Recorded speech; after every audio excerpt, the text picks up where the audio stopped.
ready to present at the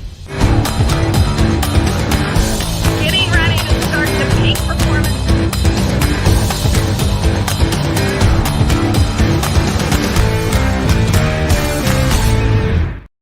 Well, hello everyone. Thank you for joining me on the Savvy Sales Lady Live.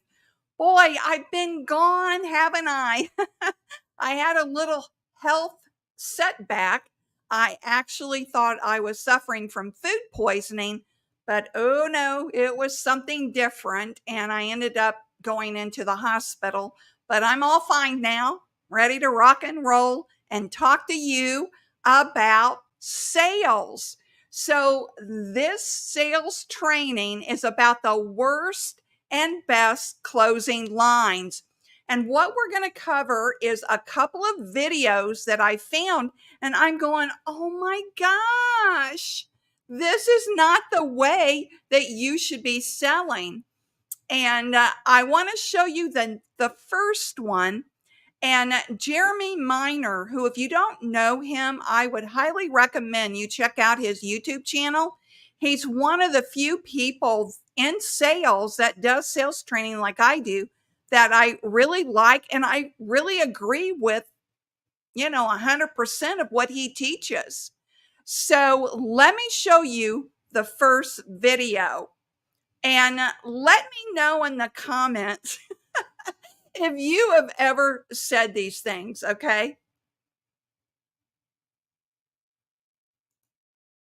This closing line. You can use this for anything, bro. Name a business. Cabinets. Tyler, there's only 3 reasons that you wouldn't buy this. Number 1, you don't think you're going to use this. You don't think you're going to store your clothes in it. Number 2, you don't think it's going to hold your clothes properly. You don't think this is going to work. Or number 3, which I don't think this is the case with you, but it could be. So I have to ask, you're not the decision maker. Dude, they will hand you their card faster. When you see that kind of stuff, oh, you might not buy because you're not going to use it. well, it could trigger them to feel like, maybe I won't use it. here's the biggest thing that most salespeople don't understand. When you use techniques like this, it's not like when you use them, the prospect's like, Oh, you're so right. I'm going to buy it. if they say yes, that means they'd already decided to buy before you even use this type of close. People don't buy because of a one-liner closing technique at the end. They buy because of the discovery process where you built a big enough gap from where they are compared to where they want to be, where they felt so much internal tension that they felt they had to change their situation and do that with you. That is absolutely right. I just love Jeremy's take on this. And he's absolutely right. You have to find that gap. You absolutely do. And this is the thing. That's a pretty cheesy close that young man was doing. I've heard it out there. I don't agree with it. And to me, it's almost pressure. It's like, it's a pressure close, insinuating that the buyer, just isn't or is stupid for not buying from him. And so he's guessing why he wouldn't buy. I never recommend that type of close. If you get down to the very end of the sales process and you resort to that kind of closing, you have not done a good job throughout the entire sales process. All right, now I want to show you one more. And I don't know who this is, but I highly recommend you don't do this either. Are you committed or just interested is one of the best sales closing lines of all times. Now you can see, think about weddings as an example. When somebody really commits to somebody else, they put a ring on their finger and it's for life, right? And that's where we want our clients to end up going. But a lot of the time when we're having these sales conversations, people are just interested and they're not actually committed. All right. So they're interested, but they're not really committed. When I listened to that short video, my mind immediately went to they have not properly qualified this prospect and did any kind of discovery on this prospect. It's very easy when you have qualified prospect and you're going through the discovery questions. It's real easy to tell if they're interested in the conversation or not. I've told this story before, but this happened to me one time on a sales call where I was selling group benefits, and I went in, and the man that I was talking to every 5 minutes was checking his watch. I'm asking questions, trying to draw him out. Then he stops and checks his watch. Well, what was he doing? He was signaling to me because he was too much of a passive aggressive person to tell me, no, I'm not interested. Thank you for coming, but I think we're going to stay where we're at. I would have much rather he had done that than do the passive aggressive watching. And so about the third time he so rudely did this, I just closed my portfolio, got up, and I said, clearly, you're wasting my time and I'm wasting your time. Yeah, I was that direct because he wasn't serious. And then later I found out that he only took my appointment because his boss told him to. And he was not buying into, he did not want to change vendors for group benefits. He did not want to do any of that because his best friend was the vendor that they were currently using. So bad on me for not discovering that ahead of time, but bad on him because the man was gutless and couldn't tell me that right up front, before I even drove 2 hours to the appointment, that the appointment was not going to take place and that I would be wasting his time and my time. I would have respected that much better than the way that he did it. So, we learn from these things, right? Boy, did I learn from that situation. Body language, when you're sitting in front of them face to face, is a lot easier to size up how that sales call is going, even more so than being on a Zoom meeting. So you can tell so much by a person when you're meeting with them face to face. All right. Are they committed? Are they interested? What I prefer to say is, where do you want to go from here? All right. So I've been through the process. It's now time to close the sale. I've gone through the closing routine, and then I just pitch out, where do you want to go from here? Very simple line. Where do you want to go from here? That way, they'll say lots of different things. Well, I can see that we really need your product and your price is good. Let's do this. And then they'll tell you, right? Or they'll say, I still need to get final approval from Mr. So-and-so or Miss So-and-so. Generally speaking, when you use that line, where do you want to go from here? It really opens up a bigger conversation, and they'll tell you where they're at and where they're sitting instead of trying all these other cutesy things that only amateurs use. Are you committed or are you interested? No. Where do you want to go from here? I cannot tell you how powerful that one little sentence is. I even use it to this day. I used it back in my group benefits days, and I still use it today in my sales coaching practice. Where do you want to go from here? All right. Simple line. All right. So the best and worst closing lines. The best closing line, in my opinion, is, where do you want to go from here? So you can open up and find out, are there any barriers or are we good to go? Are there, and some will tell you, we want to move forward, but we don't have it in this quarter's budget. Can we start it next quarter? Sure, that works, right? You're not going to say no. It's got to be this quarter. But I've had that conversation too, where I've been told that. So that I hope this really helps you. And before we get into the next section, I want to play you a very short video. So we'll be right back. If you like the Savvy Sales Lady Live, you're really going to like the Savvy Sales Lady newsletter. It's delivered in your inbox once a week. Why don't you go ahead and subscribe? The link is in the show notes below so you won't miss this upcoming newsletter.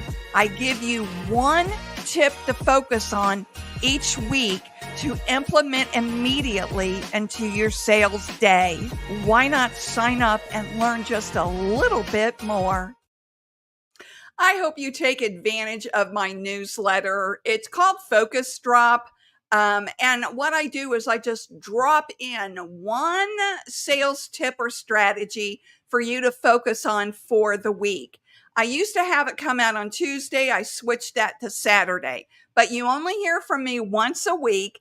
And Saturday morning, it will be going out usually around 8 or 9 a.m. So as you're sipping your coffee in the morning, you can read the Focus Drop newsletter. But I want to encourage you to sign up. You can sign up in the link below the show notes. All right. So let me pivot a little bit to the next video.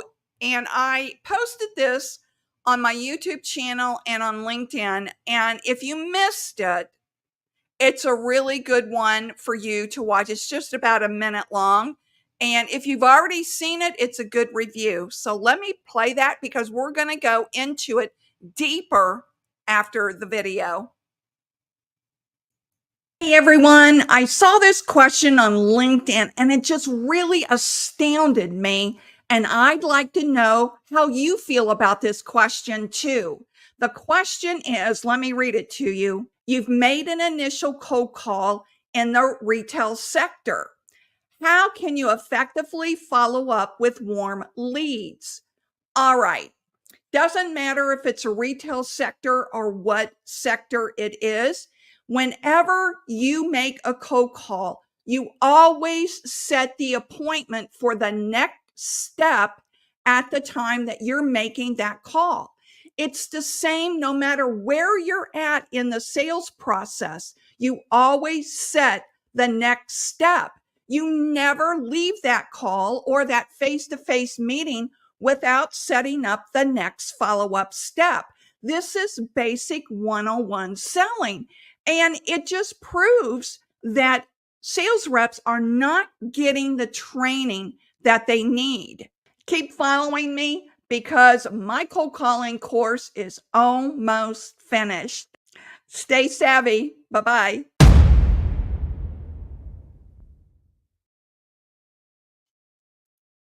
All right. Now, what I want to expand on in that short video is this. I was really surprised when I saw this on LinkedIn. It was posed as a question to experts. And the responses in the comments, I was astounded that people didn't know how to properly follow up, which is why I made that video. What I'd like to expand on is this. So you're on a cold call. You should always set the appointment before you get off that call. If you're sitting in front of a person, a prospect face to face, no matter where you're at in that process, you should automatically, before you get up and leave, set an appointment for the next step, as I said in the video. Here's what I didn't say. You always want to set up the next step the next appointment within 48 hours. So if you had a cold call on Tuesday, you're setting up an appointment no later than Thursday afternoon. Okay, that's 48 hours. The reason is this: every minute that ticks by, every hour that goes by, you become less and less of a priority to that prospect. So that's why it's important. So many things can get in the way, you know? You're not the only rep that's calling on them. You're not the only vendor that's trying to get their business. So every step, every hour that goes by, you become less of a priority and you're not on top of the mind. That's why you want to make sure that you set that next appointment, that next step within 48 hours of that cold call or that face-to-face meeting. You never leave a call or meeting without setting the next appointment. Because here's why. I was going to say, I'm just so astounded people are still struggling with this. All right. When you don't set that appointment up, what you're doing for the next 2 weeks to a month is chasing that prospect to set up the appointment. He may be interested when he's on that call, or she may be interested when you're sitting in front of them, but you leave and you don't set that appointment. Again, now you become less and less of a priority. So you always make sure that you set that appointment so you're not chasing that prospect for the next 2 weeks, the next month, to get them on your books. Okay. So keep that top of your mind. I don't know if you can hear my cat, but she is like screaming like crazy. I think she wants to be fed. So always, always, always set the next step. Now, this eliminates another common complaint that I get when I'm coaching, and that is, well, I don't want to be a pest. Well, when you're setting up an appointment for the next step, you're not being a pest. You're being a professional. Just like if you went to the doctor and you have a doctor's appointment and he wants to run some tests, just been through all of that. He doesn't, they set that appointment up for you right there when they've got you in the office. So they just don't chase you later to try to set it up. They get it all done while you're sitting in front of them. They're professionals. You're a professional salesperson. You professionals always set up the appointments. And that's why they're not a pest. And that's why they're not chasing prospects, because they've done the natural next step. I hope that makes sense to everyone. I hope that you start doing that within your own sales conversations, because it's crucial that you always do this so you're not chasing the prospect and not constantly sending emails and calling and trying to get a hold of them. Okay? All righty. Well, that's what I have for you today. I am so glad that many of you, came on board and watched it. If you ever have any questions or comments, you can put them in the comment section, and I'd be happy to answer any questions or read your comments on air. I appreciate you joining me this evening, and I will be on Thursday night. And as usual, I forgot what the topic is. So look out for it, and I'll see you this Thursday night. It will be at 7 p.m.